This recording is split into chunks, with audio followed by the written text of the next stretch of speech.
Je me reconnecte à mon corps pour une vision claire de ce dont j'ai réellement besoin. Bienvenue dans la série des arcanes mineurs pour plonger dans les profondeurs de chaque carte grâce à l'astrologie. Voici l'épisode consacré aux 2 d'épée. En numérologie, le 2 nous parle d'équilibre.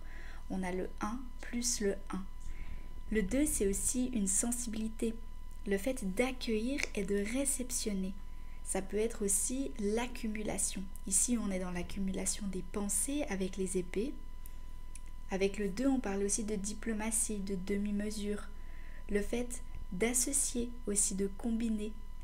Mais avec le 2, on hésite beaucoup aussi et cette hésitation peut mener à la paralysie. Le 2 d'épée, de manière générale, nous parle du fait de se déconnecter du corps, d'être dans un papillonnement mental et intérieur et d'être très changeant.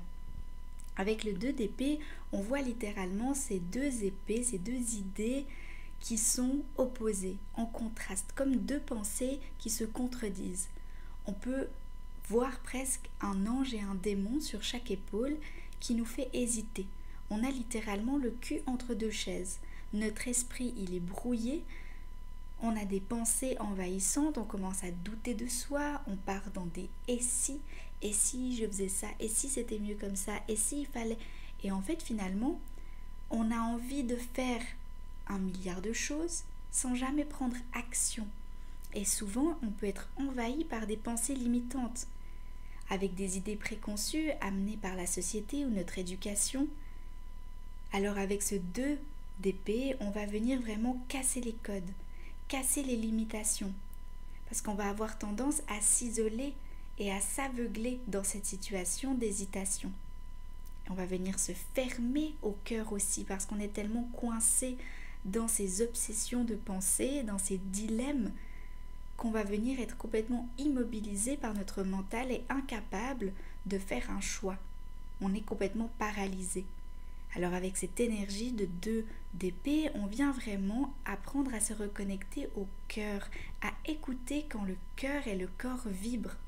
On vient venir suivre cette voix du cœur pour pouvoir regarder devant soi plutôt que de se prendre la tête avec un combat intérieur. Souvent, le problème avec cette énergie, c'est qu'on tourne le dos à notre intuition, à notre instinct, à notre inconscient. Et c'est important de s'y trouver et de se tourner vers ça pour trouver des réponses. On vient donc accueillir la sagesse de l'inconnu plutôt que de trop réfléchir. Parce qu'on est vraiment dans cette dualité de qu'est-ce qui est considéré comme bien, qu'est-ce qui est considéré comme mal, et finalement, on se retrouve dans cette idée de justice, de trouver la bonne balance, mais maintenant, il va falloir trancher. Et c'est là où le cœur apporte une nouvelle voie, une perspective différente. Le problème avec cette idée de surcharge de pensée, c'est que le fait de trop analyser, notamment les relations, ça va faire disparaître la joie et le bonheur de l'instant. En astrologie, on va retrouver que le Gémeaux nous apporte une dualité dans l'esprit. On a plein d'idées en même temps, mais on n'a jamais d'action concrète. Avec l'énergie de la balance, le problème, c'est justement comme cette idée de justice, le fait d'hésiter, d'avoir de la difficulté à prendre des décisions, ça va nous amener dans une stagnation. Mais il y a un moment où il va falloir trancher. Et souvent, le fait de trancher, c'est le fait de faire appel au cœur aussi, pour prendre cette décision. Finalement, le 3e signe d'air, c'est le Verseau, qui va nous amener vraiment cette idée de se détacher des idées préconçues, limitantes et imposées ou amenées par la société ou l'éducation. L'idée, c'est de vraiment se libérer de tout ce qui nous a été donné, qui nous limite dans notre manière de vivre et d'être. Si on regarde les représentations des différents tarots, on va commencer par le tarot de Marseille ici. Là, on voit que la fleur au centre est vraiment gigantesque, mais qu'elle est enfermée entre les 2 épées. Elles ne peuvent pas s'étendre au-delà et se développer. Elle est vraiment protégée dans son enfermement. Avec la représentation du tarot Morgan Grey, on voit que la personne a les bras croisés sur son cœur. C'est vraiment qu'elle bloque l'accès à ses ressentis, à son cœur, à ses émotions. Elle a les yeux bandés, ça lui permet justement d'éviter des situations. Elle refuse de voir l'évidence.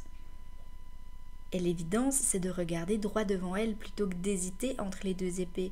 Ces deux épées, c'est comme deux options, deux directions possibles. Mais que finalement, elle tourne complètement le dos à l'étendue d'eau derrière elle, à la mer, à l'océan, à l'immensité des émotions et des ressentis. Ici, avec le tarot des rêves de Gaïa, on vient vraiment parler de cette dualité, cette polarité, cette séparation qui vit en nous. Que finalement, tout a un opposé, mais que la dualité a tendance à diviser. Et qu'il n'y a pas toujours une situation toute blanche ou toute noire. Il y a possibilité de trouver cet entre-deux qu'on vient chercher ici pour se libérer de ce 2 d'épée qui peut être très enfermant. Si on regarde le Lilifère Tarot aussi, on retrouve cette personnalité double où on est vraiment capable de s'adapter. C'est une grande capacité de l'élément de l'air, c'est d'être vraiment différent selon les contextes. Mais finalement, c'est comme si on va avoir cette impression de devoir se séparer en deux. De ne plus pouvoir être juste une personne, d'être trop multiplié et divisé. Et en astrologie, on retrouve la planète ici, c'est la Lune, et puis le signe astrologique ici, c'est la Balance. Alors avec ces énergies de Lune en Balance, on va retrouver cette idée de ne pas oser exprimer ses ressentis, d'avoir tendance à rester dans sa tête et à oublier les sensations, les ressentis. La représentation ici du Shadowscape Tarot, on retrouve un personnage qui refuse complètement d'avoir accès à son cœur. On voit que ses épées sont vraiment bloquées sur son cœur et qu'il y a l'accès au cœur. Elle pourrait l'atteindre et le prendre, mais au lieu de ça, elle a vraiment ces 2 épées qui sont devant son cœur et qui refusent totalement qu'elle s'exprime et qu'elle se laisse à la fois atteindre par le cœur, qu'à la fois elle l'atteigne et qu'à la fois elle ouvre son propre cœur. Avec le Tarot Vision Quest ici, on nous parle de paix intérieure, le fait de trouver cette paix, mais que l'esprit est submergé et que c'est difficile de trouver cette paix intérieure. Avec le tarot divinatoire du Corbeau ici, on voit que le 2 d'épée, c'est vraiment des mains qui sont liées, qui sont enfermées, qui sont bloquées. Il n'y a pas de mouvement possible ici. Et pourtant, il y a une volonté d'union et d'assemblement. On voit que les doigts se lient, on voit qu'il y a une volonté vraiment de ne faire qu'un, de s'unir, de retrouver cette émotion, cet amour, mais que les mains ne peuvent pas avoir cette liberté à cause des poignets qui sont liés. Et si on réfléchit bien, le fait d'être limité dans leurs actions ne pose pas vraiment problème techniquement ici pour se retrouver unis et liés.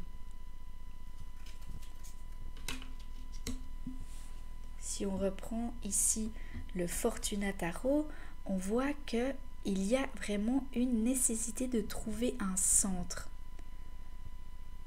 Le fait de se retrouver non pas dans une des clés ou l'autre, mais vraiment il y a une autre option, une autre possibilité qui va au-delà des choix qu'on pense avoir.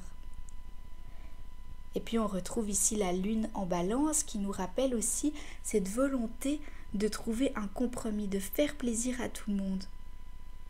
Mais que finalement, on s'oublie dans cette action et cette volonté de vouloir plaire à tout le monde et faire plaisir à tout le monde.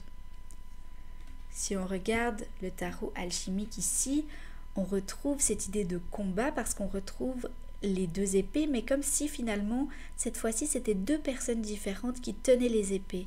Donc on retrouve cette idée d'avoir un combat entre deux idées. Deux personnes ont des idées opposées, elles se retrouvent dans un débat, elles ont envie de vraiment chacune convaincre l'autre qu'elle a raison.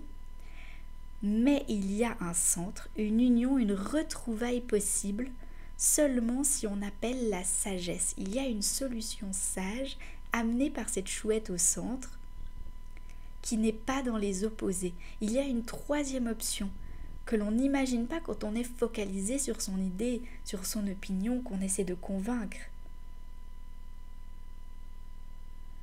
On pense qu'il y a nécessairement un gagnant et un perdant, mais il y a une autre possibilité.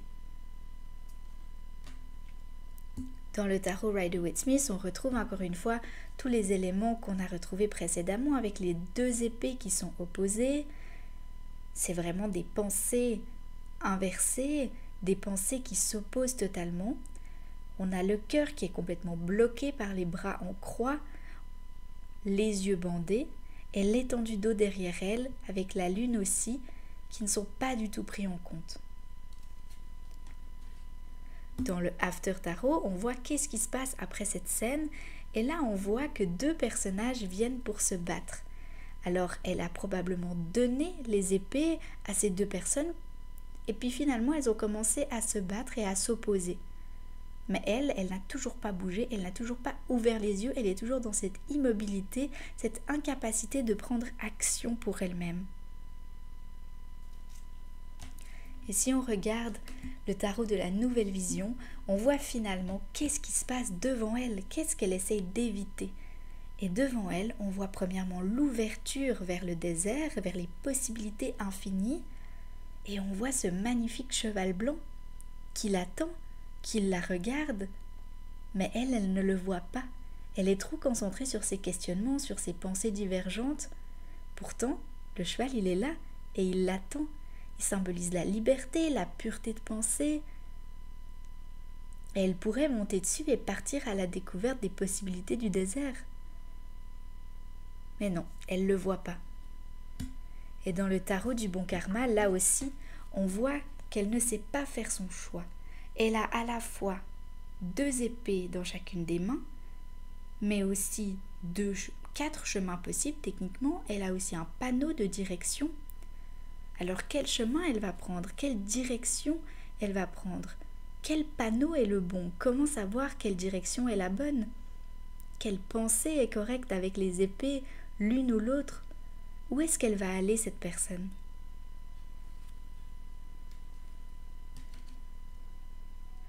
Avec le 2 d'épée, on peut se demander qu'est-ce que je suis en train d'ignorer volontairement?